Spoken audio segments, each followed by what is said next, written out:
বিকাশ যাত্ৰা যি কাৰ্যসূচী আমাৰ মুখ্যমন্ত্ৰী ডাঙৰীয়াৰ নেতৃত্বত সমগ্ৰ আসামত যোৱা 1 তাৰিখৰ পৰা বিভিন্ন কাৰ্যসূচীৰে ৰূপায়ণ কৰা হৈছে। আজি আমাৰ এই বিকাশ যাত্ৰাৰ কাৰ্যসূচী হিচাপে মচলপুৰত উপস্থিত আমাৰ সকলোৰে আদৰৰ শ্ৰদ্ধাৰ অসমৰ মুখ্যমন্ত্ৰী ডক্টৰ হিমন্ত বিশ্ব শৰ্মা ডাঙৰীয়া, আজিৰ এই সভাত উপস্থিত অসমৰ মন্ত্ৰী উৰ্খাও ব্ৰহ্ম ডাঙৰীয়া, আজি এই সভাত উপস্থিত অসমৰ মন্ত্ৰী নন্দিতা গাৰ্লছা ডাঙৰীয়ানী, আমাৰ বিটিআৰৰ স্পিকাৰ অধ্যক্ষ কাতিৰাম বড়ো ডাঙৰীয়া, মোৰ সতীৰ্থ MCLA সকল, আমাৰ বিধায়ক জলেন দৈমাৰী ডাঙৰীয়া আৰু ফণী তালুকদাৰ ডাঙৰীয়া, বাক্সা জিলাৰ ডেপুটি কমিশনাৰ আৰু SP ডাঙৰীয়া, ইয়াত উপস্থিত আমাৰ UPPL আৰু BJPৰ জিলা পৰ্যায়ৰ নেতৃবৃন্দ আৰু আজি বিশেষভাৱে এই অনুষ্ঠানত উপস্থিত বাক্সা ডিষ্ট্ৰিক্টৰ বিভিন্ন অঞ্চলৰ পৰা উপস্থিত মোৰ শ্ৰদ্ধাৰ ৰাইজ, আই মাতৃসকল, বাইদেউ ভনীসকল, দাদা ভাইসকল, মই সকলোলৈ আপোনালোক আজি উপস্থিত হৈ আমাৰ এই সভাখন সফল কৰাৰ কাৰণে আন্তৰিকতাৰে মই ধন্যবাদ জনাইছোঁ। আজি এই সভাখন আমি আমাৰ মুখ্যমন্ত্ৰী ডাঙৰীয়াৰ কথাটো বা তেখেতৰ মূল্যৱান ভাষণ শুনিবলৈ আহিছোঁ। মই দীঘলীয়া কথা ক'ব বিচৰা নাই। বিটিআৰ বাসীৰ হৈ, বাক্সা জিলাৰ সকলো নাগৰিকৰ হৈ অসমৰ মুখ্যমন্ত্ৰী ডাঙৰীয়াক মই ধন্যবাদ জনাইছোঁ যে যোৱা মুখ্যমন্ত্ৰী হোৱা দিনৰ পৰা আজিলৈকে বিভিন্ন কাৰ্যসূচীত আমাৰ মুখ্যমন্ত্ৰী ডাঙৰীয়া আমাৰ অঞ্চলত উপস্থিত হৈছে। অকল উপস্থিত হোৱাই নহয়, যোৱা BTC ইলেকশ্যনত, যোৱা MLA ইলেকশ্যনত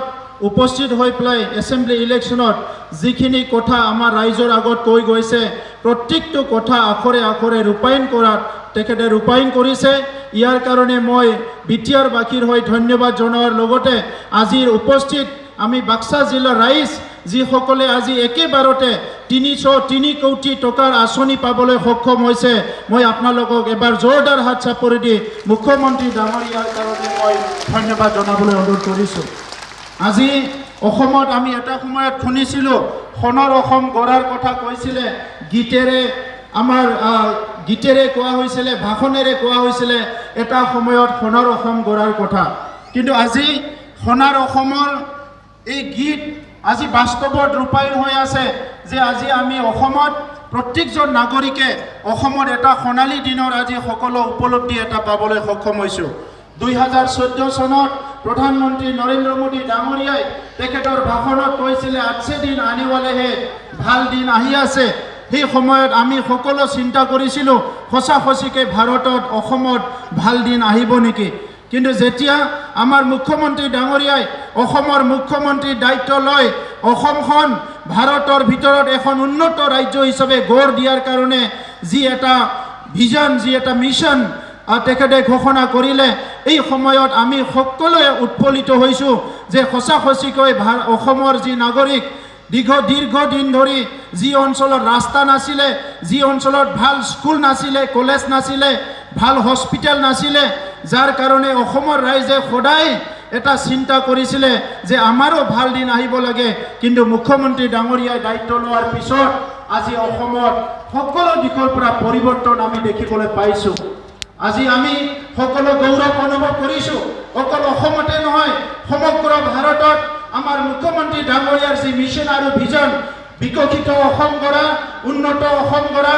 যিখিনি আঁচনি ৰূপায়ণ কৰিছে, প্ৰত্যেকটো আঁচনিয়ে ভাৰতৰ সকলো ৰাজ্যৰ মানুহবিলাকে, সকলো কৰ্ণাৰত থকা মানুহবিলাকে আজি প্ৰশংসা কৰিছে। এইটো অকল অসমৰ কাৰণে নহয়, ভাৰতৰ কাৰণে এটা ইতিহাস এটা ৰচনা কৰিছে।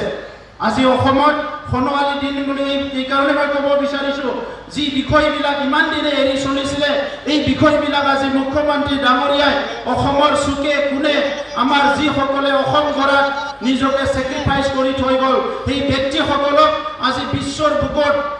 সকলোকে প্ৰচাৰ কৰাৰ কাৰণে সকলোকে জনোৱাৰ কাৰণে আজি লাচিত বৰফুকনৰ যি 125 ফুট দৈৰ্ঘ্যৰ ওখ এটা প্ৰতিমূৰ্তি স্থাপন কৰিলে সকলো বিভিন্ন স্থানত আমাৰ জাতীয় জীৱনত যিসকলে অৱদান দিছিলে অসমৰ সাংস্কৃতিক ভাষা জীয়াই ৰখাৰ কাৰণে যিসকলে আজি অৱদান দিলে সেই সকলোকে সজীৱিত কৰাৰ কাৰণে বহুতখিনি আঁচনি লোৱা